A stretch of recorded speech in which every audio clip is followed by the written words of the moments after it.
Sasa jioni leo nilikueleza tunapofanya ibada hizi, makusudi yake na faida yake hasa si kwa yule aliyeondoka.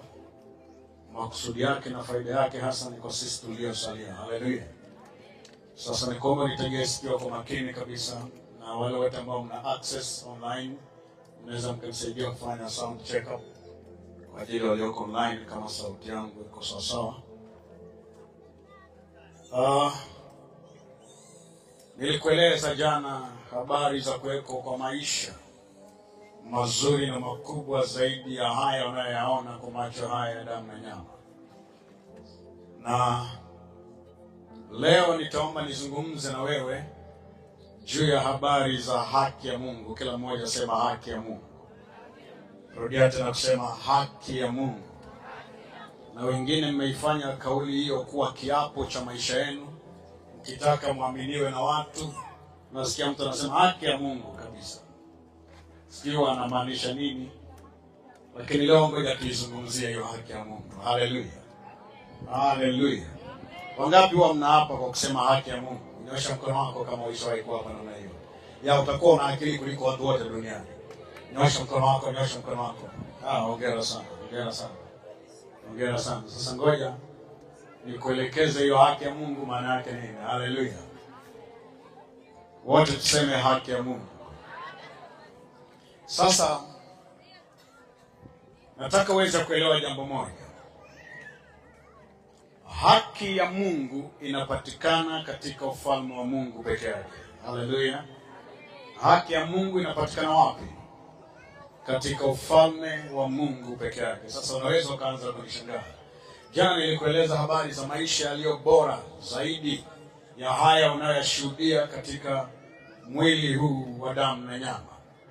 Nikakueleza mzee wetu huyu aliyeondoka ameingia kwenye maisha bora zaidi, yenye utukufu zaidi kuliko haya aliyoyaacha. Na hakuna jinsi ya kuweza kuingia kwenye maisha hayo ukiwa uko nje ya Yesu Kristo. Ni lazima uwe umemwamini Yesu Kristo kama Bwana na Mwokozi wa maisha yako. Hapo ndipo unapata kibali cha kuwa mrithi wa ufalme na sehemu ya ufalme wa Mungu. Sasa niombe unisikilize kidogo. Ni kwamba tunapozungumza juu ya haki ya Mungu, ni kitu gani hasa? Haki ya Mungu ni kitu gani na inapatikanaje? Tunaposema haki ya Mungu, tumeipa jina nzuri, ni haki ya Mungu, sio haki ya mtu wala ya mwanadamu wala ya chochote kile. Ni haki ya Mungu. Maana yake ni maana yake ni ile haki ambayo mtu anaipata kutoka kwa nani? Kwa Mungu. Ni haki ambayo inapatikana kwa mtu pale Mungu anapokuwa ameiachilia kwa huyo mtu. Sasa kuna mambo mengi sana yanaendelea duniani. Wanadamu wanajitahidi kufanya vitu vingi sana vizuri, wakifikiria ya kwamba kwa vitu hivyo wanapata haki mbele za Mungu. Naomba nisikilize kwa makini sana.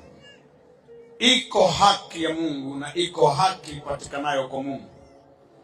Na unapokuwa ukitoa kiapo ukasema haki ya Mungu, nataka leo uweze kuelewa huwa unasema jambo gani, na kama umekuwa ukiliongea kimakosa basi uache, utafuta aina nyingine ya kiapo.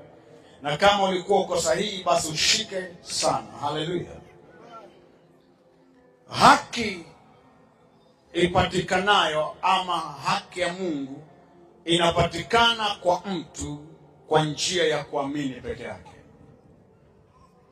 Mungu hamhesabii mtu yoyote haki kwa jambo lolote lile isipokuwa kwa kuamini.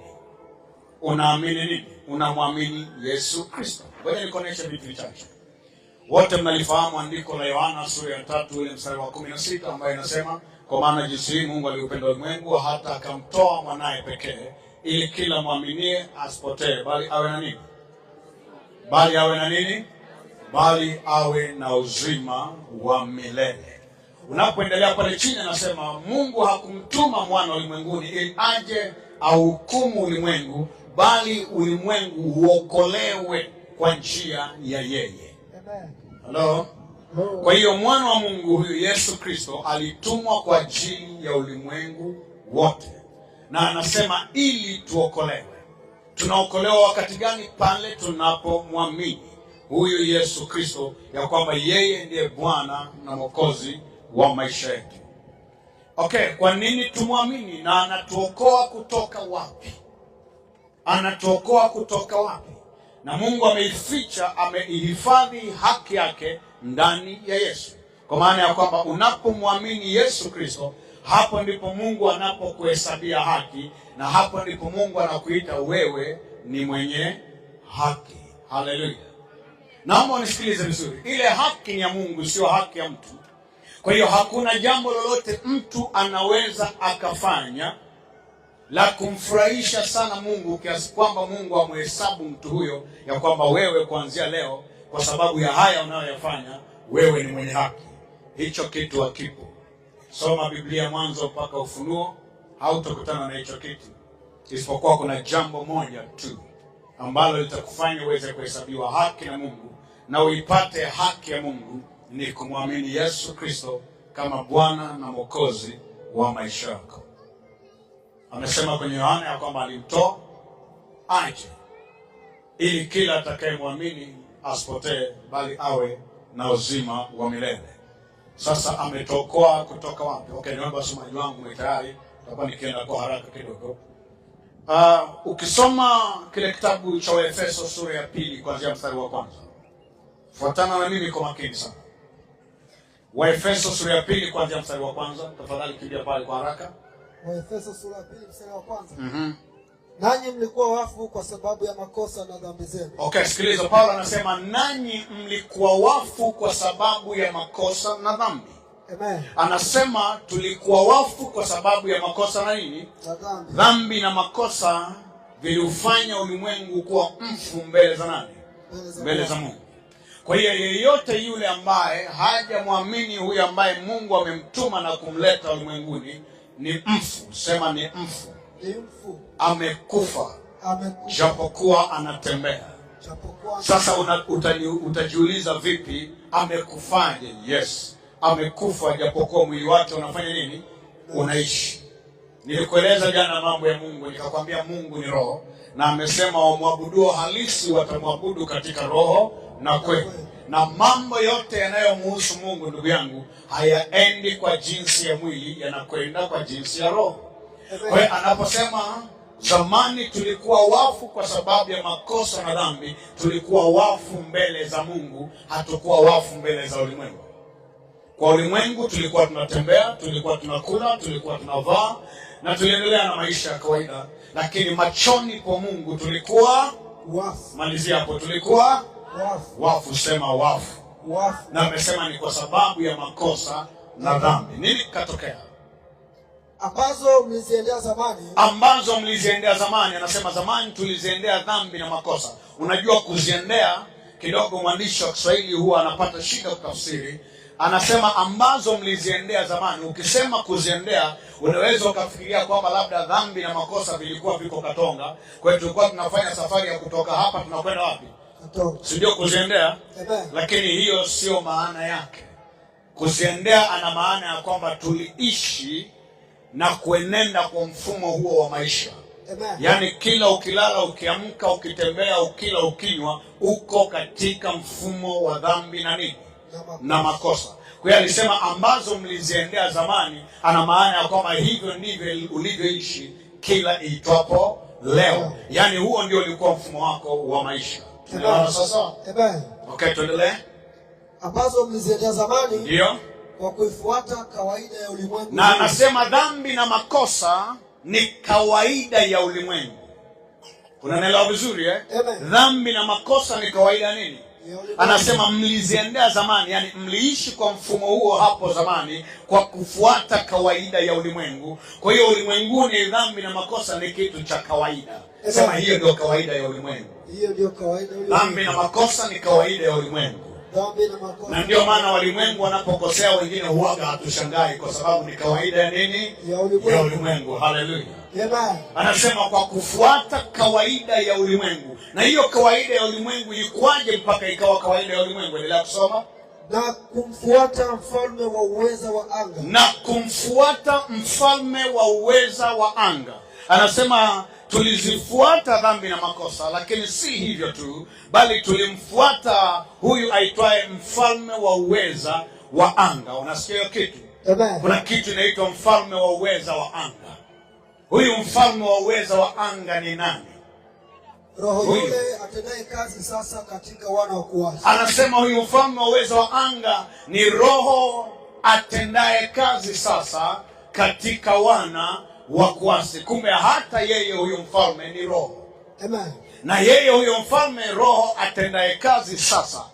Amesema anatenda kazi lini? Sasa. Lini? Sasa. Sasa. Huyo mfalme wa uweza wa anga ni roho anayetenda kazi sasa katika wana wa kuasi. Kwa nini amewaita wana wa kuasi? Ni kwa sababu ya ile Yohana 3:16. Kwa maana jinsi hii Mungu aliupenda ulimwengu hata akamtoa mwanae pekee, ili kila muamini asipotee bali awe na uzima wa milele. Kwa hiyo kabla ya mwana au pasipo mwana hapana uzima, badala yake pana nini? Pana mauti. Amen. Pana kuasi. Amen. Hallelujah. Amen. Pana kuasi peke yake. Pana kuwepo nje ya haki ya Mungu.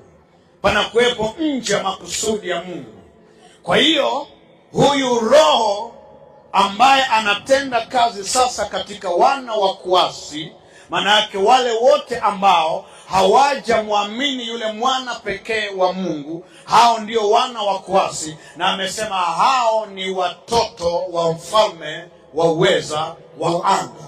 Na huyo mfalme wa uweza wa anga ni roho. Na hiyo roho inatenda kazi ndani ya wana wa kuasi, na ndio maana kawaida yao ni dhambi na makosa. Amen. Tunaelewana sasa? Amen. Wana wa kuasi, dhambi na makosa ni kawaida yao. Amen. Ni chakula chao cha kila siku, ndio mfumo wao wa maisha. Lakini nini kilitokea? Mstari wa 4 anasema. Ndio? Ndio, mstari wa 3. Ndio. Ambao zamani sisi sote nasi tulienenda kati yao. Anasema ambao zamani, hao wana wa kuasi, anasema hata sisi tulikuwa sehemu ya wao. Katika tamaa za miili yetu, tukipelekeshwa na tamaa za miili yetu, tulipoyatimiza mapenzi ya mwili na ya nia. Tulipoyatimiza mapenzi ya mwili na ya nia. Tukawa kwa tabia yetu watoto wa hasira. Tukawa kwa tabia yetu watoto wa nini? Wa hasira. Wa hasira. Kama na hao wengine. Kama na hao wengine. Sasa naposema tukawa kwa tabia yetu, by nature, tukawa wana wa hasira. Kwa lugha nyingine, wana wa ghadhabu. Hii haina maana ya kwamba tulikuwa watu tuliojaa hasira. No. Yupo aliyekuwa na hasira ama aliyekuwa na ghadhabu juu ya wana wa kuasi. Ni nani? Mungu. Haleluya. Ni Mungu. Na ndio maana alihitaji kutuokoa. Ndio maana Yesu alitumwa ili tuokolewe. Tunaokolewa kutoka wapi? Tunaokolewa kutoka kwenye ufalme wa uweza wa anga. Roho yule atendaye kazi sasa katika wana wa kuasi. Hao wana wa kuasi ambao kawaida yao ya ulimwengu wao ni kuishi kwa kufuata makosa na dhambi. Na kwa sababu hiyo ghadhabu na hasira ya Mungu ikawa juu ya ulimwengu na juu ya ufalme wa uweza wa anga.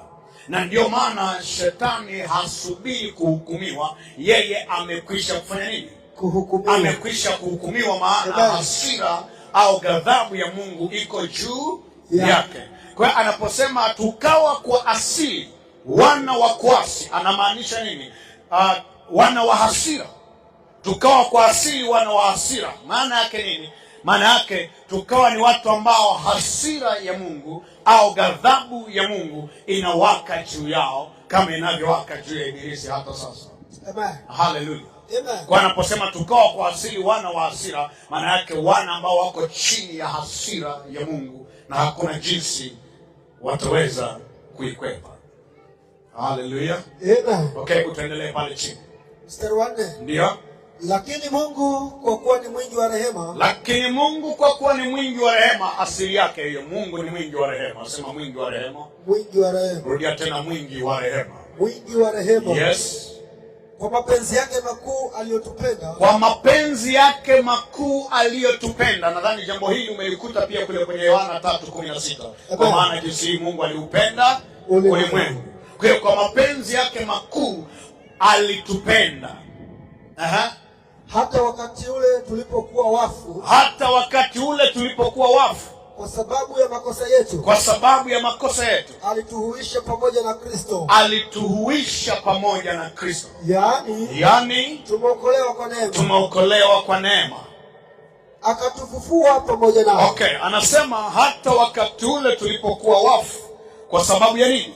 Ya makosa yetu. Ya makosa yetu. Alifanya nini? Alituhuisha. Kuhuisha maana yake ni kumfanya aliyekufa kurudi kuwa hai. Kurudi kuwa hai. Unanielewa vizuri hapo eh? Kwa hiyo alituhuisha. Alituhuisha kwa njia gani? Hebu rudia kusoma mstari huo. Ni mstari wa 5. Ndio. Hata wakati ule tulipokuwa wafu. Wakati ule tulipokuwa wafu. Kwa sababu ya makosa yetu. Kwa sababu ya makosa yetu. Alituhuisha pamoja na Kristo. Alituhuisha pamoja na Kristo. Yaani tumeokolewa kwa neema. Tumeokolewa kwa neema. Haleluya. Amen. Alituhuisha pamoja na Kristo. Na ndio maana hapana uzima nje ya Kristo. Amen. Nje ya Kristo wewe ni mfu tu. Amen. Unayetembea, unayekula ugali na maharage, unayekula ubwabwa, lakini ni mfu. Kwa sababu uko nje ya Kristo. Ni ndani ya Kristo peke yake, ndani ya Yesu peke yake ndio mahali ambapo watu wamehuishwa na Mungu kwa jinsi ya roho, kwa namna ya roho. Na nileo sasa nataka akili yako isisahau mambo haya, ya kwamba unaposikia ninazungumza mambo haya usiweke ufahamu wako kwenye mwili huo. Huo mwili ulionao ni mavumbi tu. Wewe ni zaidi ya mwili, na ndio maana una maisha baada ya mwilini. Haleluya. Huo mwili ni wa kitambo tu, na huo mwili utukufu wake ni huu unaouona, wa wali na maharage, wa dagaa za Mwanza, wa ugali wa dona na ugali wa mwogo. Huo ndio utukufu wake, hauna zaidi ya hapo. Baada ya hapo unauchukua unaupeleka katika nini? Katika mavumbi. Lakini wewe hauishii katika nini? Hauishii katika mavumbi. Amen. Hallelujah. Ningekuwa na muda wa kutosha ningekuonesha ni kwa nini uishi katika mavumbi. Ningekuonesha chimbuko la mtu kutoka kwenye Mwanzo 1:26. Mungu akasema na tumfanye mtu kwa mfano wetu na kwa sura yetu wakatawale. Ningekuonesha vizuri mambo hayo. Lakini kwa sasa nataka uelewe ya kwamba wewe ni zaidi ya mwili. Na unapoondoka katika mwili huu kuna maisha mengine unakwenda. Hayo maisha ndio ninayoyazungumzia, ya kwamba hauna jinsi yoyote ya kuwa salama katika ulimwengu huo kama humwamini Yesu Kristo kama Bwana na Mwokozi wa maisha yako. Amen. Ni lazima uweze kuamini, hapo ndipo pana usalama wako. Na unapoamini unaondoka kwenye kundi la wana wa hasira ya Mungu. Unaondoka kwenye kundi la wana wa kuasi. Unaondoka kwenye kundi la wale wote ambao walikuwa wanaendeshwa na kawaida ya ulimwengu huu, kawaida ya makosa na dhambi. Wale wote waliokuwa wanaendeshwa na mfalme wa uwezo wa anga. Wewe unatoka kwenye ufalme huo, unatoka kwenye mamlaka hiyo, unaingia kwenye ufalme wa Mungu. Haleluya. Amen. Ufalme wa Mungu, sema ufalme wa Mungu. Ufalme wa Mungu ambao Yesu aliuleta. Unajua vipi? Sikiliza katika Marko sura ya kwanza ile mstari wa 14. Please msomaji mwanzo kusoma pale kwa haraka. Marko sura ya kwanza ile mstari wa 14. Hebu sikiliza hii. Sikiliza hii kwa makini hapa. Marko 1:14. Marko 1:14. Hata baada ya Yohana kutiwa gerezani. Hata baada ya Yohana yule aliyekuwa mbatizaji kutiwa gerezani, Yesu akaenda Galilaya. Yesu akaenda Galilaya. Akihubiri habari njema ya Mungu. Akihubiri habari njema ya Mungu. Akihubiri habari njema ya Mungu. Sema habari njema ya Mungu. Habari njema. Sema habari njema ya Mungu. Iliyohubiriwa na Yesu Kristo. Anasema Yesu akaenda Galilaya akihubiri habari njema ya Mungu. Hebu isikilize hii habari njema ya Mungu ni ipi? Akisema wakati umetimia. Wakati umetimia. Na ufalme wa Mungu umekaribia. Na ufalme wa Mungu umekaribia. Tubuni na kuiamini Injili. Amen. Anasema wakati umefanya nini? Wakati umefanya nini? Umetimia. Sema umetimia. Sema wakati ni sasa. Maana umekwisha kutimia. Huu ndio wakati wa kutubu na kuiamini Injili ya ufalme wa Mungu. Amen. Haleluya. Yesu akasema wakati umetimia na ufalme wa Mungu umekaribia. Amen. Lile neno ufalme wa Mungu umekaribia, huwa ninawaambia watu, ukisoma katika Biblia ya Kiingereza, Biblia ya Kiingereza imesema and the kingdom of God is at hand.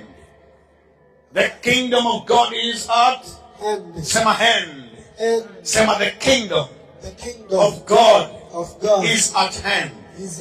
Sasa katika kanuni za fasihi za uandishi, mtu anaposema the kingdom of God is at hand, kwa Kiswahili unaweza ukasema kwa haraka haraka, nasema ufalme wa Mungu uko mkononi. Sasa alimaanisha nini?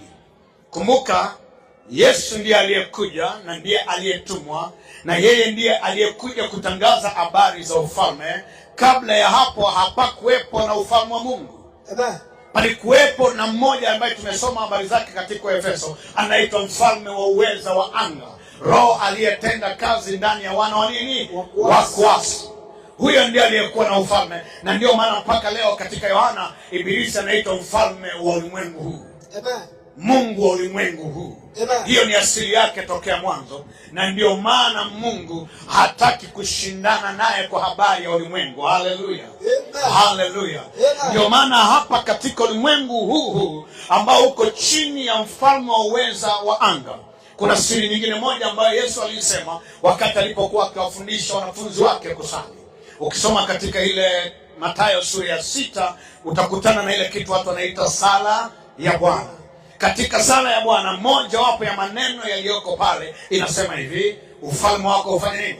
Uje. Ufalme wako ufanye nini? Uje. Ufalme wako ufanye nini? Uje. Kila mmoja sema ufalme wako uje. Ufalme wako uje. Na mapenzi yako yatimizwe. Mapenzi yako hapa duniani kama huko mbinguni. Kama huko mbinguni. Ufalme wako uje. Ufalme wako na mapenzi yako yatimizwe hapa duniani kama ilivyo mbinguni. Kwa hiyo katika dunia hii na katika ulimwengu huu, alichokifanya Yesu, alileta ufalme wa mbinguni. Haleluya. Kwa hiyo ndani ya ulimwengu huu uko ufalme ambao sisi tunaishi ndani yake. Uko ufalme ambao sisi tunatembea ndani yake. Hatutembei tena katika kawaida ya ulimwengu, wala hatutembei tena chini ya utawala wa mfalme wa uweza wa anga, bali tunatembea ndani ya ufalme ulioletwa duniani, na umeletwa duniani ili wale wana walio ndani ya huo ufalme waishi duniani kama wapi? Kama mbinguni. Haleluya. Haleluya. Na ndio maana nakwambia njia pekee ya kuwa salama katika ulimwengu huu ni kwa wewe kuingia ndani ya ufalme. Na unaingiaje ndani ya ufalme? Ni kwa kumwamini Yesu Kristo kama Bwana na Mwokozi wa maisha yako. Saa utakapomwamini Yesu, hiyo ndiyo saa ambayo Mungu atakuita, huyu ni mwenye haki wangu. Huyu ndio mtu mwenye haki duniani. Huyu ndio mtu aliye mwenye haki hapa ulimwenguni. Unanielewa sasa? Nimekwambia nitakwambia habari ya haki ya Mungu. Maana nimeona watu wengi sana wakihangaika na kuhesabiwa wenye haki, kuonekana wao ni wenye haki, kusikika kwamba wao ni wenye haki. Na zipo dini kadha wa kadha ambazo zinawahimiza sana watu wao kutenda matendo ya haki, ambayo hayo matendo ya haki kama alivyoyaita ndio haya tunayaita matendo mema. Sema matendo mema. Matendo mema. Sikiliza ndugu, Mungu havutwi na matendo mema ya mtu, na wala Mungu sio mshamba wa matendo mema. Labda wewe ndio mshamba wa mema. Unapofanya mema hapa duniani, ukasaidia watu, ukawa unatoa sadaka, ukasali mara 5 kwa kutwa, mara 3 kwa kutwa, mara 4, mara 6, haijalishi mara ngapi, hayo yote hayamvutii Mungu na wala hayakufanyi kuwa chochote mbele za Mungu. Badala yake utabaki kuwa mshamba tu mbele za Mungu. Haleluya, haleluya. Unaweza kusema mchungaji, unasema nakwambia hayo yote hayakufanyi uhesabiwe haki na Mungu. Amen. Haki ya Mungu inapatikana kwa kumwamini Yesu Kristo peke yake. Amen. Utasema mchungaji, vitu gani unaniambia? Ngoja nikuoneshe. Yupo mtu aliyejitahidi sana aweze kuhesabiwa haki na Mungu kwa njia ya matendo. Anapatikana ni kitabu cha Matendo ya Mitume ile sura ya 10. Msomaji kibia pale, nikamwonyesha mtu kitu hicho mara moja. Matendo ya Mitume ile sura ya 10. Nataka usikilize story ya mtu huyo. Sura ya 10 kuanzia mstari wa kwanza. Palikuwa na mtu Kaisaria. Sikiliza, palikuwa na mtu Kaisaria. Jina lake Kornelio. Jina lake Kornelio. Akida wa kikosi kilichoitwa Kiitalia. Alikuwa ni akida huyu wa kikosi, kwa lugha nyingine kama ni akida, na alikuwa ni mtu ambaye ni akida wa jeshi la Kirumi huyu kule Italia. Maana yake huyu hakuwa maskini. Huyu alikuwa ni mtu mwenye shekeli, sema alikuwa na shekeli. Alikuwa na shekeli. Si unanielewa sasa? Amen. Alikuwa ni akida huyu Kornelio. Shekeli alikuwa nayo. Achana na wewe unatafuta kumpendeza Mungu na hela hauna. Huyu mwenzako hela alikuwa nayo. Amen. Unanielewa? Vijana wanaita umatemate, alikuwa nao. Haleluya. Amen. Achana na wewe unajitahidi kwa matendo tu na hela hauna. Huyu ndugu hela alikuwa nayo. Amen. Sema hela alikuwa nayo. Hela alikuwa nayo. Sasa usijifanye kwamba haupendi hela na kati hapo kila kitu ulichokalia ni hela. Unanielewa vizuri? Amen. Heshimu hela ndio kufanya uonekane hivyo ulivyo. Unanielewa? Amen. Umekuja umepaka tu mafuta ni hela. Umeweka kawanja ni hela. Umeweka kashedo ni hela. Si unanielewa? Amen. Ile poda mzungu ni hela. Unanielewa sasa? Amen. Kuna kitu wanaita lip shine ni nini? Ni hela. Unanielewa?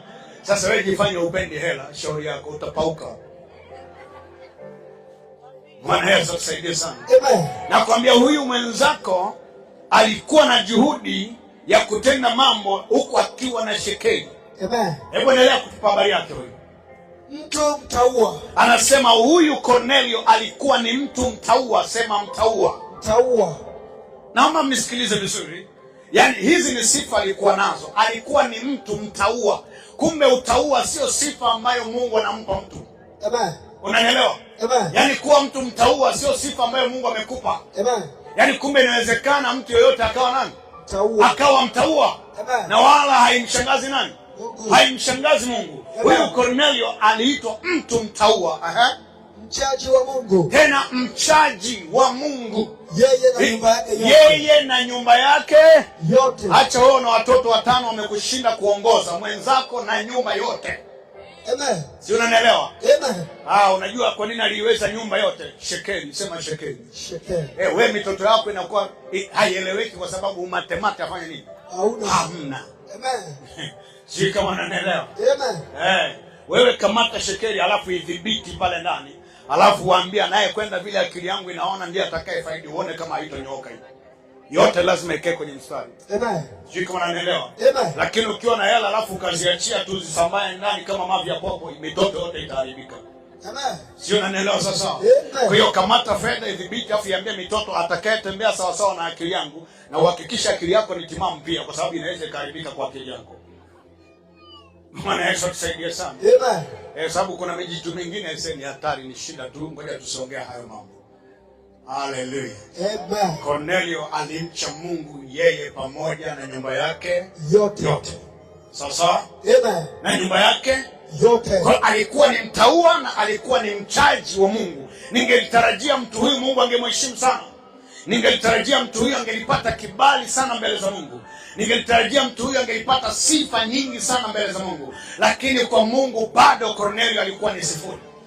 Pamoja na kuwa mtaua, pamoja na kuwa mtu aliyemcha Mungu. Si unanielewa? Kumcha Mungu maana yake nini? Hakupitisha sala yoyote ya ibada. Yaani huyo kabla adhana haijalia yeye anakuta yuko msikitini. Kwa hiyo muadhini anakuta yeye alishakaa pale. Si kama unanielewa? Achana na wewe unakumbuka utaua baada ya kusikia adhana, mwenzako ilikuwa inamkuta msikitini. Bwana Yesu akusaidie sana. Amen. Alikuwa mcha Mungu huyo. Halo. Mko mnanishangaa mchungaji vipi? Ndio wanamcha Mungu. Wanamcha Mungu ila hawampendezi Mungu. Sawa? Amen. Kumcha Mungu ni jambo moja na kumpendeza Mungu ni jambo jingine. Kuwa mtaua ni jambo moja na kumpendeza Mungu ni jambo jingine. Shika wanaelewa sasa. Kwa hiyo usibabaike na watu ambao wanamcha Mungu, wala usibabaike na watu ambao wanaitwa ni wataua, wala usibabaike na watu ambao wanaitwa ni wema.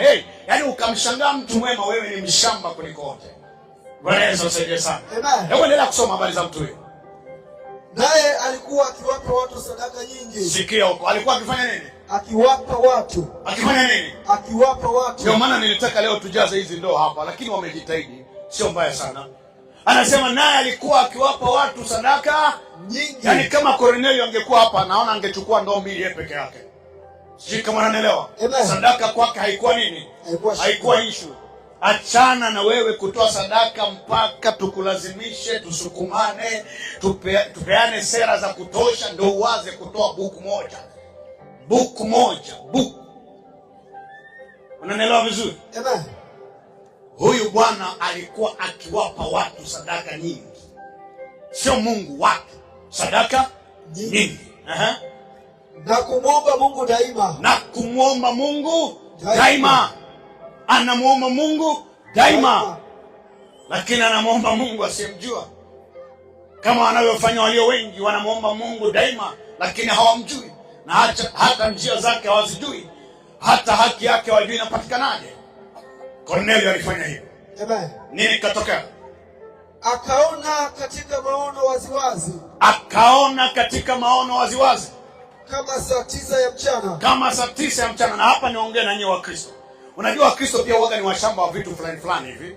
Hebu ngoja tutoane ushamba hapa. Haleluya. Amen. Sikiliza, kuona maono sio kwa Wakristo peke yao.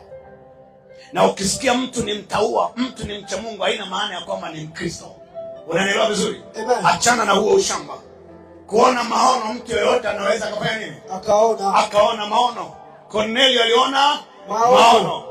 Paulo ambaye aliitwa Sauli aliona maono. Hao wote ni kabla hata hawajamwamini nani? Yes. Hawajamwamini Yesu. Kwa hiyo kuona maono, anaona mtu yeyote yule. Haleluya.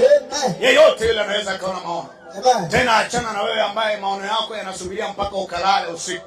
Huyu Kornelio aliona maono saa ngapi? Saa 9 mchana. Saa 9 ya mchana. Saa 9 ya mchana wewe mpaka ukasinzie, yani mwili wako umeisha kufa kiasi kwamba hata huwezi kuona maono mpaka umekufa. Unajua ukilala mwili unakuwa umekufa. Ndio. Na ndio maana haujui usingizi unaingia saa ngapi. Unanielewa sawa? Amen. Wewe upige mahesabu yako usiku wa leo, kama utabishana na mimi jitahidi ili utuandikie leo kama nilisinzia saa fulani na dakika fulani. Unanielewa? Amen. Atakayeweza nina milioni 10 kwa ajili yake. Ukaweza njoo nitafute popote na milioni 10 kwa ajili yako. Amen. Umatemate wewe unatembea. Wewe jitahidi usiku wa leo tuandikie saa fulani na dakika fulani nilisinzia. Alafu utatuambia uliandikaje hizo dakika. Unaweza kusaidia sana. Amen. Sasa wewe unasubiria ufe ndio uone maono. Huyu Kornelio hakuna cha mchana wa saa ngapi? Wa saa 9. Yeye akaona maono wazi. Sema wazi. Hakuna cha kusinzia hapo, wazi. Akaona maono. Aliona nini? Akaona maono saa 9 mchana. Ndio. Malaika wa Mungu akimjia na kumwambia, Kornelio. Akamtazama sana. Malaika anakuja mchana wa saa 9. Akamwambia wewe Kornelio. Kornelio akamtazama. Akaogopa. Akasema, kuna nini Bwana? Kuna nini Bwana? Alivyomshamba akamuita malaika Bwana. Hajui mambo haya. Mwambie kutoa sadaka, mwambie kusali mara nyingi, kuomba muda wote, ndio kazi yake. Utaua na kumcha Mungu. Amen. Si unanielewa sasa? Ndio ilikuwa kazi yake. Malaika anakuja, Kornelio anamuita Bwana. Endelea kusoma. Akamwambia, sala zako na sadaka zako zimefika juu na kuwa ukumbusho mbele za Mungu. Na kuwa ukumbusho mbele za nani? Za Mungu. Okay. Zilikuwa ukumbusho. Anasema sadaka zake na sala zake zilifika juu. Amen. Na kuwa ukumbusho mbele za Mungu. Ukitaka ujue ya kwamba kila mtu anajua kusali, subiria saa yuko katika shida. Siku moja niko nasafiri na watu fulani, safari ya maji. Tumeondoka pako shwari kabisa. Ziwa lilikuwa limetulia, hilo ni kama mkeka. Lakini mara ghafla tukashangaa, tunaanza kwenda kulia na kushoto. Kasema kitu gani kimetokea? Mara tukashangaa milima inaanza kuota ndani ya maji. Milima inaanza kuota ndani ya nini? Ndani ya maji. Chombo tulichopanda kinapanda na kufanya nini? Na kushuka, na kati palikuwa shwari. Nikashangaa na mtu ambaye sijawahi kumuona kanisani hata siku moja. akaanza kusema Mungu wangu, Mungu wangu. Nikasema naona Mungu. Naona Yesu tusaidie. Nikasema hili jitu linavyoishi utasema halina nini? Kumbe linaye. Sio na. Tulipoanza kupanda na kushuka, nikasikia linaanza Mungu wangu, Mungu wangu, Mungu wangu, Mungu wangu. Alikuishia tu hapo, likaongeza na spidi sema Baba utusaidie. Nikasema na hili linamjua Mungu kama mama. Nikasema halo. Nikamwambia ndugu, shida ni nini? Asema hivi, uone kama hivi ndo tunaweza tukaishia hapa. Nikamwambia mimi naona mawimbi tu. Bwana Yesu asaidie. Amen. Yakachanganya yale mawimbi. Ndugu yangu aliyoyasema sitaki nikuhadisie. Aliliitia jina la Bwana mpaka nikashangaa. Na ninaamini yale maombi yake yalitusaidia, japo sijawahi kuliona kanisani hilo jitu. Bwana Yesu asaidie sana. Ila ninaamini kwa maombi yale tulisalimika siku ile. Ogopa mtu ambaye hasali akianza kusali na kuhakikishia anga kumbe huwa linajaa. Na Kornelio anaambiwa maombi yako yamefika wapi? Yamefika juu. Haleluya. Yamefika juu. Na sadaka zako vimesimama kama ukumbusho. Kwa hiyo kumbe mijitu kama hiyo, kuna saa Mungu waga anasema kuna jitu linapiga kelele huko. Hebu ngoja tuangalie ni nani huyo. Haleluya. Kornelio akaambiwa vimekuwa ukumbusho mbele za nani? Mbele za Mungu. Mbele za Mungu. Mungu akasema ni nini sasa kama vimekuwa ukumbusho? Faida yake nini kwa Kornelio? Mungu akasema hivi ni ukumbusho tu, havimsaidii chochote huyu Kornelio na wala havina faida na yeye. Nini kifanyike? Hebu endelea kusoma. Mstari wa 5. Sasa basi, peleka watu Yafa. Yes. Ukamwite Simoni aitwaye Petro. Anaagizwa na malaika, sasa basi peleka watu Yafa, ukamwite Simoni aitwaye Petro. Amen. Yeye ni mgeni wa mtu mmoja. Yeye ni mgeni wa mtu pale. Jina lake Simoni. Jina lake Simoni. Mtengenezaji wa ngozi. Ndio. Ambaye nyumba yake iko pwani. Ndio. Atakwambia yakupasayo kutenda. Atakwambia yakupasayo kutenda. Huyu ni mtu anatenda vitu vingi vyema. Amen. Sadaka anatoa nyingi. Anasali kutwa nzima kiasi kwamba hata malaika hahitaji kujificha ili kumjia. Anakuja kwa wazi mbele ya Kornelio. Amen. Lakini bado malaika akamwambia, sikiliza, pamoja na hayo unayoyatenda bado yapo yakupasayo kutenda. Na yupo mtu atakayefanya nini? Atakayekuelekeza. Akaelekezwa atume watu wakamwite Petro. Na huko alikotumwa akamwite Petro ni umbali wa siku 2. Ukiendelea kusoma story hiyo, ni umbali wa siku 2. Siku ya 3 ndio watu wanafika. Kwa hiyo palikuwa na siku 2 za safari na ya 3 kufika. Siku 2 zingine za safari na ya 3 kufika, maana yake wiki nzima watu wako hapo. Watu wako safarini. Unanielewa? Nenda ile sura ya 11. Nenda sura ya 11. Nenda sura ya 11 mstari wa 13. Sura ya 11 mstari wa 13. Ndio. Akatueleza jinsi alivyomwona malaika. Hapa ni Petro yuko anaelezea sasa kisa cha Kornelio. Hii ni sura ya 11. Ndio. Anasema Petro anahadisia jinsi ambavyo Kornelio aliwahadisia. Endelea. Akatueleza jinsi alivyomwona malaika. Alivyomwona malaika aliyesimama nyumbani mwake na kumwambia, tuma watu kwenda Yafa. Tuma watu kwenda Yafa. Ukamwite Simoni aitwaye Petro. Ukamwite Simoni aitwaye Petro. Atakaye kuambia maneno ambayo yatakuokoa. Yatakuokoa. Wewe na nyumba yako yote. Na nyumba yako yote. Wewe na nyumba yako yote. Atakwambia nini? Maneno. Atakwambia nini? Maneno. Kornelio aliambiwa ataambiwa nini? Maneno. Ataambiwa nini? Sema maneno. Maneno. Yatakayokuokoa. Wewe na nyumba yako yote. Maana sadaka zako haziwezi kukokoa. Matendo yako mema hayawezi kukokoa. Uchaji wako hauwezi kukokoa. Wala utaua wako hauwezi kukokoa. Lakini Petro anayo maneno atakayokuambia, na kwa maneno hayo utaokolewa wewe na nyumba yako yote. Haleluya. Haleluya. Haleluya. Kwa hiyo sikiliza, huyu alikuwa ni bingwa wa kutenda vyema, lakini bado katika yote hayo hakuokolewa. Hakuokolewa. Hakupata sifa ya kuitwa mwenye haki wa Mungu.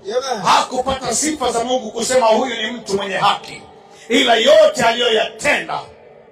aliyoyatenda yalibaki tu kama ukumbusho. Amen. Kama ambavyo unaweza ukafanya mambo mengi na akabaki kwa kumbukumbu kwa watu ambazo zitakaa tu hewani.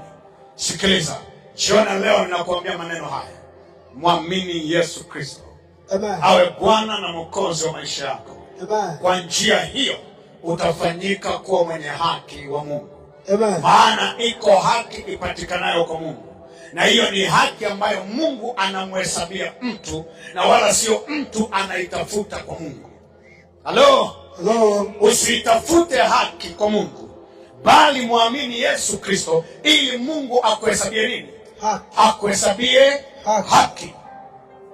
Asikwambie mtu ukitoa sadaka sana, ukiwasaidia maskini, ukiwa unasaidia watu wenye shida, hapo mbinguni utaenda. Ukiwa unasali mara nyingi kwa kutwa, mbinguni utaenda. Mungu atakuona ni mwenye haki. Huyo ni Mungu, wala sio kweli. Haleluya. Amen. Matendo mema, ndugu yangu, hayana chochote kwa Mungu. Biblia imesema yana faida kwa wanadamu. Amen. Yana faida kwa watu gani? Wanadamu. Kwa wanadamu. Na katika ile Efeso 2 tuliyosoma, amesema tumeokolewa kwa nini? Kwa neema, wala si kwa nini. Soma pale pastor, wala sio kwa nini. Anasema mmeokolewa kwa nini? Kwa neema, wala si. Hebu soma pale please. 2:8. Kwa maana mmeokolewa kwa neema. Mmeokolewa kwa neema. Kwa njia ya imani. Kwa njia ya imani. Ambayo hiyo haikutokana na nafsi zenu. Haikutokana na nafsi zenu. Ni kipawa cha Mungu. Ni kipawa, yani ni zawadi itokayo kwa nani? Kwa Mungu. Neema na haki ya Mungu ni zawadi itokayo kwa nani? Kwa Mungu. Itokayo kwa Mungu. Ni kipawa, gift, zawadi itokayo kwa Mungu. Mungu ameitoa hiyo nini? Hiyo zawadi. Amen. Haleluya, haleluya. Amen. Na anasema hivyo hivyo pia katika Warumi 5:17. Ngoja endelee kuonesha kwamba neema na haki itokayo kwa Mungu ni zawadi tumepewa, na tunaipokea kwa kuamini kwa njia ya imani. Na utakapopokea hiyo kwa kumwamini Yesu Kristo, hapo ndipo Mungu anakuita mwenye haki.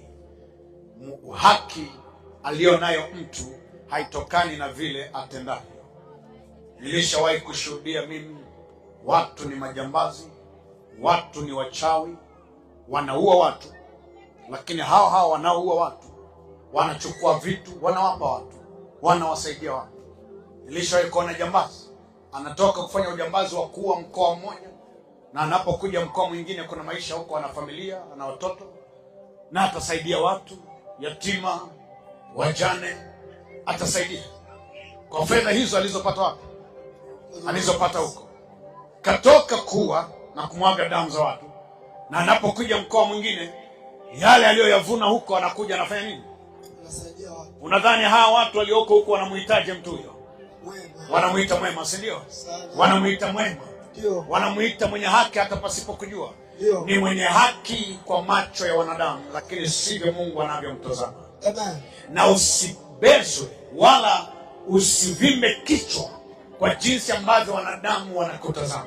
Amen. Vimba kichwa kwa jinsi ambavyo Mungu anakutazama. Amen. Vimba kichwa kwa jinsi ambavyo Mungu anafanya nini? Anakutazama. Amen. Na hii itakusaidia pia. Maana wanadamu hawa, ndugu yangu, hawana nini? Hawana wema. Amen. Hawana wema. Wanaokusifia leo ndio watakao kung'ong'a kesho. Si kama unanielewa? Na ndio maana Mungu huwa hataki tutegemee sifa za watu. Anasema sifa za watu ziende kwake yeye mwenyewe. Amen. Sifa za watu zikienda kwa watu wengine zinawaumiza. Amen. Zinawaua. Amen. Ndio maana utafanya mema mengi, kosa moja litasababisha watu wasahau nini? Mema yako yote. Amen. Acha kuwekeza kwa watu kukuita mwema. Amen. Acha kuwekeza kwa watu kukuita mwema. Fanya kwa sababu uliumbwa uyafanye hayo. Amen. Huwa ninawaambia watu, maandiko yameweka wazi ya kwamba ni hiyo wa Efeso, sio? Hebu soma kule chini. Nenda mstari wa 10. Nenda mstari wa 10, fanya haraka nimalize. Hiyo Efeso 2:10 inasema, maana tu kazi yake. Anasema tu kazi yake. tuliumbwa katika Kristo Yesu. Tuliumbwa katika Kristo Yesu. Tutende matendo mema. Tutende matendo mema ambayo tokea awali Mungu aliyatengeneza ili tuenende nayo. Umesikia hiyo? Matendo mema yametengenezwa tokea awali, ili wanadamu tuenende nayo. Ndio maana kuna jitu litatoka kuua Tabora, alafu likifika Kigoma litafanya matendo mema kwa pesa zilizofanya nini? Si unanielewa? Kwa sababu kutenda mema kuko ndani ya asili ya nani? Kuko ndani ya asili ya mtu. Kwa hiyo fanya wema unaojua wewe hakuna chochote utakachombabaisha Mungu wala kumvutia Mungu wala kumshawishi Mungu. Njia pekee ya kumshawishi Mungu ni kumwamini Yesu Kristo kama Bwana na Mwokozi wa maisha yako. Ukishamwamini huyo, Mungu anasema huyu ni mwenye haki wangu. Na anakufanya kuwa mmoja wa wana walio katika ufalme wake. Unakuwa ndani ya ule ufalme aliyosema umekaribia. Aliyosema the kingdom is at hand. Akiwa na maana ya kwamba ufalme uko karibu sana, ni umbali wa mkono wako tu. Ingia katika ufalme jioni leo kwa kumwamini Yesu Kristo kama Bwana na Mwokozi wa maisha yako, ili Mungu akuite mwenye haki, ili Mungu akuone wewe ni mwenye haki. Usitegemee utaua, usitegemee sala, usitegemee uchaji wa Mungu. Hivyo vyote havina mahali vitakako kupeleka baada ya maisha haya. Havina mahali. Matendo mema Mungu ameyatengeneza yeye ili wanadamu waishi kwa haya. Na katika ile Tito sura ya 3 anasema matendo mema yana faida kwa wanadamu. Anasema ili wawe watu walio na juhudi ya kutenda mema, maana matendo mema yana faida kwa watu gani? Kwa wanadamu. Uko hapa leo kwa sababu ya wema. Wananufaika kwa uwepo wako hapa wanadamu wengine. Na hiyo sio shida mbele za Mungu. Wala hiyo haisimami kama ushawishi mbele za nani? Mbele za Mungu. Leo nina habari njema kwa ajili yako. Mwamini Yesu. Mfanye Yesu Kristo kwa Bwana na Mwokozi wa maisha yako. Tunaamini ni kwa njia ya imani tunapokea kuhesabiwa haki. Ni kwa njia ya imani. Na akasema katika Marko 16:16, akasema nendeni ulimwenguni kote mkaihubiri Injili kwa kila kiumbe. Aaminie na kubatizwa atafanya nini? Ataokoka. Na asiamini amekwisha fanya nini? Amekwisha kuhukumiwa. Na akasema na ishara hizi zitafuatana na hao waaminio. Wale wote tunaomwamini Yesu. Amesema kuna ishara zinazofuatana na sisi. Anasema kwa jina langu watafanya nini? Watatoa pepo. Anasema watasema kwa lugha mpya au kwa lugha nyingine. Anasema watakula vitu vya kufisha na vitu fanya nini? Nao wataweka mikono yao juu ya wagonjwa nao watafanya nini? Nao watapata afya. Hizo ni ishara za waaminio. Kwa nini?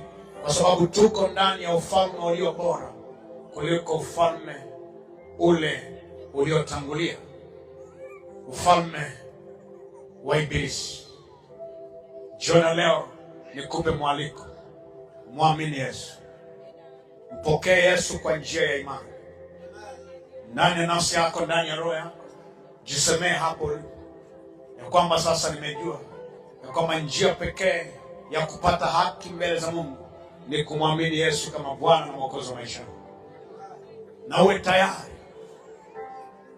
Ni kwa kuamini tu, wala si kwa njia nyingine. Amini tu. Ni kwa kuamini tu. Na Biblia inasema imani huja kwa kusikia. Na kusikia huja kwa neno la Kristo. Au neno la Mungu. Jana leo umelisikia neno. Na imani iko hapo kwa ajili yako. Pokea. Pokea kuamini. Pokea kuamini. Pokea kuamini. Mwamini Yesu Kristo kama Bwana na Mwokozi wa maisha yako, na ufanyike mmoja wa wana wa ufalme kuanzia sasa. Uanze kuishi maisha ya utukufu, maisha ya ushindi, maisha ambayo kifo si kitu cha kuogopa tena, maisha ambayo magonjwa, dhiki, tabu, laana, shida na dhiki zote zitawekwa chini ya miguu yako. Amesema nimewapeni mamlaka ya kukanyaga nyoka na nge na nguvu zote za yule adui Ibilisi, na hakuna neno litakalo wadhuru. Jioni leo na kuita uwe mmoja wa watu hao wanaoamini. Kama uko hapo na uko tayari kumpokea Yesu Kristo kama Bwana na Mwokozi wa maisha yako, utasema maneno haya pamoja na mimi. Kumbuka hata Kornelio aliambiwa atakwambia maneno yatakayokupa wewe kuokolewa, wewe pamoja na nyumba yako yote. Na maneno hayo ndio haya nilionayo jioni leo. Hapo lipo wewe ambaye unataka kumwamini Yesu Kristo, sema maneno haya. Sema, Bwana Yesu, Bwana Yesu, nimekuja mbele zako. Mimi niliyekuwa mwenye dhambi, na sasa nasalimisha maisha yangu kwako. Kwa njia ya imani nimekupokea wewe Yesu, ili uwe Bwana na Mwokozi wa maisha yangu. Na kuanzia sasa mimi ni mali yako. Kuanzia sasa ninakuamini wewe Yesu, ya kwamba wewe ndiwe Bwana na Mwokozi wa maisha yangu. Ni wewe uliyekufa na hata ukafufuka katika wafu, ili mimi nihesabiwe haki na niitwe mwenye haki wa Mungu. Napokea kwa njia ya imani kuwa mwenye haki wa Mungu, na tangu sasa mimi ni mwenye haki wa Mungu, maana ni haki patikanayo kwa njia ya imani. Bwana Yesu, nasema asante kwa kunisamehe na kunipokea na kunipenda. Asante Bwana Yesu. Nitaomba kwa ajili yako sasa. Baba, katika jina la Yesu Kristo, asante kwa ajili ya mtoto wako huyo ambaye kwa njia ya imani amepokea kuitwa mwana na mwenye haki wako. Roho Mtakatifu, weka makao yako ndani yake sasa, ukamjaze na kumfurikisha, ukamwondolea upofu na ukiziwi uliokuwa umewekwa ndani yake na mfalme wa uwezo wa anga, roho yule atendaye kazi sasa katika wanaokuasi. Bwana Yesu, umuimarishe, ukamsimamisha na akauona utukufu wako kwa namna ya kipekee, akakujua kwamba wewe ndiye Mungu wa kweli na wa pekee, na zaidi ya wewe hapana Mungu mwingine.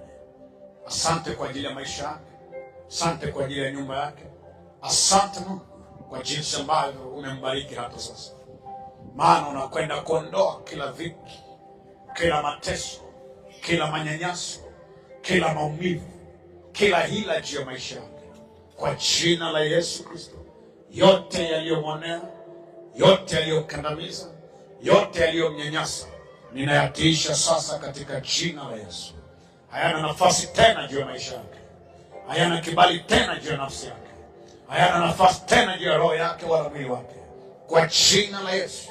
Na akauone wokovu katika nyumba yake, na hata kwa uzao wake, na hata kwa ndugu zake, akaione faida ya wokovu. Bwana, asante kwa utukufu huyo mwingi, maana Bwana umemtakasa na kumpenda na kumfanya kuwa mpya kama upya wa tai. Jina lako libarikiwe. Ufalme wako uko hapa na mapenzi yako yanatimizwa hapa. Tunaomba hayo katika jina la Yesu Kristo aliye Bwana mwombezi wetu. Tuseme amen. Amen. Amen. Amen. Mungu akubariki. Amen. Wewe unaamini umekuwa sehemu ya ufalme wa Mungu. Amen. Umekuwa sehemu ya wana wa Mungu. Amen. Umekuwa sehemu ya wana wa utukufu. Amen. Jitahidi hapo ulipo, ukatafute mahali popote, kanisa lolote wanapoliitia jina la Yesu, wale wanaomwamini Yesu Kristo kama Bwana na Mwokozi wa maisha yako,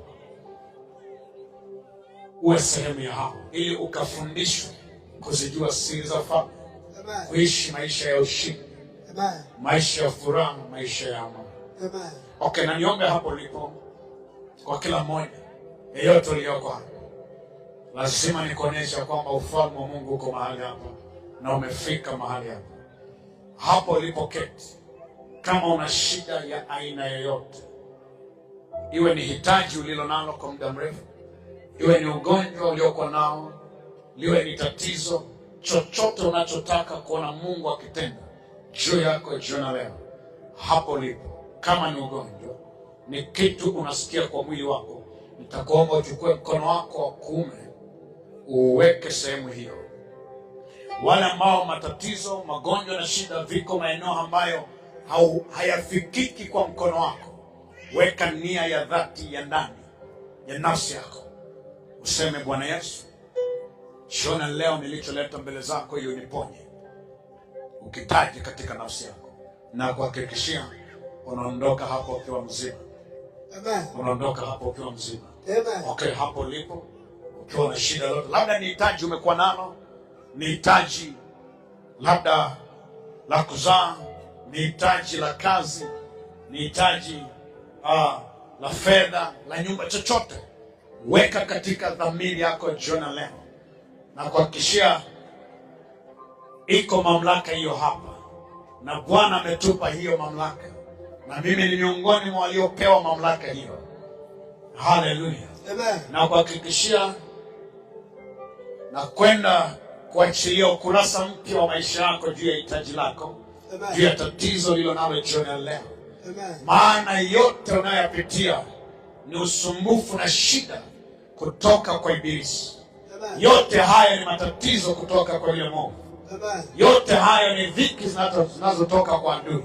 Nasi tumepewa mamlaka ya kumtisha, maana amewekwa chini ya miguu yetu, na hana neno linaloweza kutudhuru. Amen. Hana chochote kinachoweza kutudhuru. Amen. Sikiliza, labda umerogwa muda mrefu na unateseka. Jioni leo nina habari njema kwa ajili yako. Amen. Hicho ulichorogwa, saa yake ya mwisho na dakika zake ndio hizi. Amen. Zimefika. Yes. Hapo ulipo amini.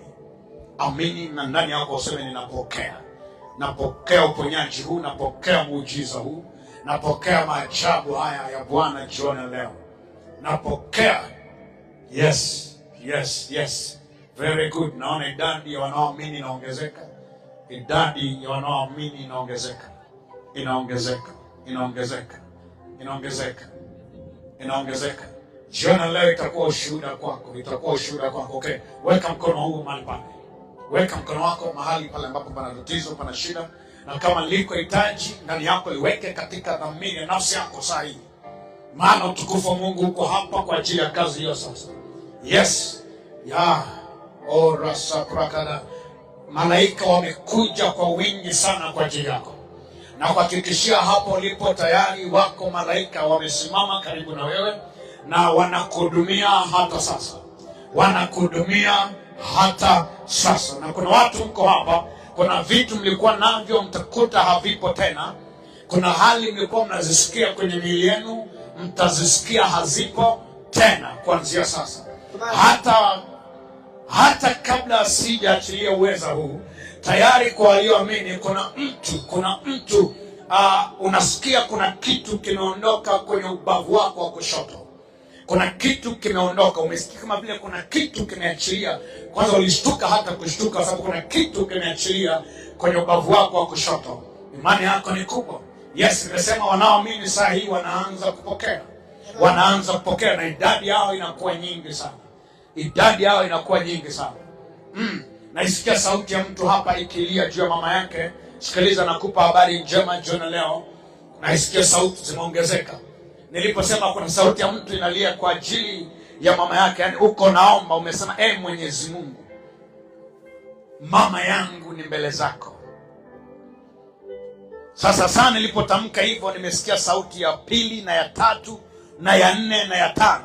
Na kuambia kwa neema niliyopewa na kuhakikishia kila unayeliitia jina la Bwana kwa ajili ya mama yako mahali hapa jioni leo, na kuhakikishia uponyaji umefika kwake sasa. Amen. Uponyaji umefika kwake sasa. Amen. Kama ni muujiza umefika kwake sasa. Amen. Maana ni saa ya maajabu makubwa ya Bwana. Sema maajabu makubwa ya Bwana. Sema maajabu makubwa ya Bwana. Sema maajabu makubwa ya Bwana. Maajabu makubwa ya Bwana. Okay, ni saa ya maajabu, ni saa ya maajabu, ni saa ya maajabu. Hapo ulipoweka mkono wako sasa, na kwenda kuomba na kwenda kuiachilia nguvu hii na uwezo huu katika jina la Yesu Kristo. Yes. Mapepo yako yananitaka radhi saa hii. Yanasema, ndugu tafadhali, tunaomba hapa tuko msibani, na kuambia mimi sina cha msiba. Hapa nilipo nipo kwa ajili ya Bwana, na ninataka wale wote walioweka imani yao kwa Bwana wabaki huru. Kwa hiyo wewe pepo ambaye unanisii saa hii, na kuamuru tu kimya kimya nyanyua mabegi yako na shangazi kaja zako ulizoweka ndani ya mtu huyo. Tembea dakika hii, tembea kimya kimya. Ondoka na uachilie mwili wake, ondoka na uachilie maisha yake, ondoka uachilie kichwa cha dada huyo kwa jina la Yesu Kristo. Baba, katika jina la Yesu naliitia jina lile lipitalo majina yote, lile jina ambalo kwa hilo vitu vyote vya mbinguni na vya duniani na vya chini ya nchi, kila goti linapigwa na kila ulimi unakiri. Kwa jina la Yesu Kristo ninaamuru mahali popote palipo na ugonjwa, palipo na maumivu, palipo na shida, palipo na tatizo, palipo na hitaji, katika jina la Yesu Kristo, katika jina la Yesu Kristo, na kila ugonjwa ukaondoke sasa, na kila sikiaye maumivu yakamwachie sasa kwa jina la Yesu. Kila sikiaye shida na dhiki na ikaondoke kwenye maisha yake kuanzia sasa, katika jina la Yesu Kristo, katika jina la Yesu Kristo. Na uipokee amani yako, na upokee uhuru wako, na uipokee furaha yako, na upokee muujiza wako, na upokee maajabu haya katika jina la Yesu. Pokea uponyaji, pokea muujiza wako, pokea maajabu yako, pokea furaha yako, pokea amani yako, pokea kwa jina la Yesu, pokea kwa jina la Yesu, pokea kwa jina la Yesu. Hata pepo walioshikilia maisha yako wakayaachilie sasa. Achilia enyi pepo wachafu, achilia enyi pepo mnaotesa, achilia enyi pepo mnaonyanyasa, achia kwa jina la Yesu Kristo. Ondoka ndani yao, ondoka kwenye maisha yake, ondoka kwenye kazi yake, ondoka kwenye mji wake, ondoka kwenye nyumba yake, ondoka kwenye shughuli zake za kila siku. Ondoka na uachie mwili huo kwa jina la Yesu Kristo aliye hai. Katika jina la Yesu, amani na ikufikie sasa, uponyaji na ukufikie hapo ulipo, baraka na zikufikie sasa, majibu ya hitaji lako na yakufikie hapo ulipo, katika jina la Yesu, katika jina la Yesu, katika jina la Yesu. Pokea katika jina la Yesu, pokea kwa njia imani. Yes, iko inatokea sasa, iko inatokea, iko inatokea, iko inatokea, iko inatokea, iko inatokea sasa kwa jina la Yesu Kristo. Unakuwa mzima, umekuwa mzima hapo ulipo. Unaweza ukaanza kukagua eneo lililokuwa na maumivu, utakuta hakuna tena. Eneo ambalo lilikuwa kama lina kitu kimekaa, utakuta hakipo tena. Eneo ambalo utakuta lilikuwa lina shida, eneo lote la kiungo chako cha mwili. Na wale ambao mlikuwa mmeshikilia matumbo yenu, nawaambia imepita operation ya ajabu, maana malaika wamewagusa kwenye maeneo hayo, wamegusa kwenye maeneo hayo katika jina la Yesu, na kutangazia uzima utakaodumu. Na wewe uliyekuwa umerogwa, umebeba mizigo isiyokuwa ya kwako, mizigo hiyo imeondolewa juu ya maisha yako. Laana zimeondolewa juu ya maisha yako, shida zimeondolewa juu ya maisha yako. Wewe ambaye mishipa ya mwili wako ilikuwa imekosa nguvu, mishipa ya mwili wako ilikuwa imepoteza hali yake ya kusikia hisia, wale ambao mlikuwa mmepigwa ganzi, ganzi imeondoka na mishipa inaimarika, mifupa imeimarika, na uwezo wa Mungu unatembea katika mwili wako sasa, katika jina la Yesu Kristo, Mungu aliye hai, katika jina la Yesu Kristo. Na uzima huo ukakae na kudumu, na yeyote aliyokuwa amekuroga ama amekufunga kwa namna moja au nyingine asiweze tena kukonea kuanzia sasa, na atakayerejeza mapigo yakamrejee mwenyewe mara 7 zaidi, katika jina la Yesu, kwa jina la Yesu, kwa jina la Yesu. Yes, tapia Bwana Yesu makofi ya kutosha. Amen. Yes, maana na uhakika amekutendea jioni leo. Amen. Na maisha yako hayatakuwa vile yalivyokuwa. Amen. Na hautakuwa na mateso wala maumivu tena. Amen. Bwana wangu na Mungu wangu akubariki. Amen. Iwe heri katika maisha yako. Amina. Iwe amani siku zote za maisha yako. Amen. Katika jina la Yesu.